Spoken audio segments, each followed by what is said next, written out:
తర్వాత భూలోకంలో తీర్పులు ఉంటాయి. ఏముంటాయండి? తీర్పులు ఎందుకు ఉన్నాయి? తీర్పులు ఉంటాయని బైబిల్ రాయబడి ఉంది. ఎందుకుంటాయి తీర్పులు చెప్పండి? ఎందుకుంటాయి? కారణం ఏంటి? తీర్పులు ఏంది? తీర్పులు ముందు ఆదాముని దేవుడు సృష్టించారు.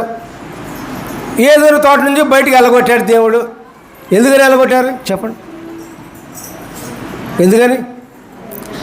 ఎప్పుడో తోటలో ఉంచాలనేగా దేవుని ఉద్దేశం, దేవుని చేసింది. ఎందుకని ఆ తోట నుంచి వెళ్ళగొట్టారండి? దేవుని తోట, ఏదోని తోట అంటే దేవుని తోట. దేవుని తోట అంటే అంత మధురంగా ఉంటుందో మరి ఊహించడానికి అందదు. ఎందుకు అంత బ్రహ్మాండమైన తోట నుంచి దేవుడు ఆదామావలను ఎందుకు వెళ్ళగొట్టారండి? దేవుని మాట ధిక్కరించే కదా, అవునా? దేవుని మాట ధిక్కరించే వినపడటం వల్ల కదా. అందుకనే ఆదాముకి తీర్పు వచ్చింది. ఏమని తీర్పు? ఆ తోట నుంచి వెళ్ళగొట్టేశాడు, మరణమైన తీర్పు వచ్చింది. ప్రియులారా, దేవునికి స్తోత్రం. లేకపోతే తీర్పు వచ్చేది కాదు. అట్లాగే ఆదాములాగానే దేవుని మాట వినని ప్రతి ఒక్కరికి కూడా తీర్పు ఉంటుంది. ప్రియులారా, దేవునికి స్తోత్రం.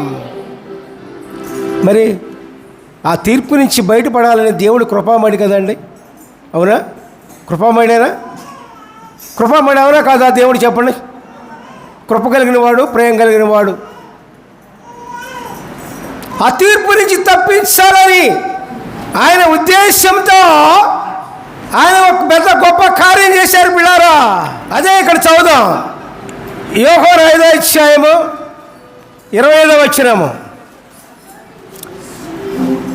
నా మాట విని నన్ను పంపిన వారి యందు విశ్వాసముంచేవాడు నిత్య జీవము కలవాడై ఉన్నాడు.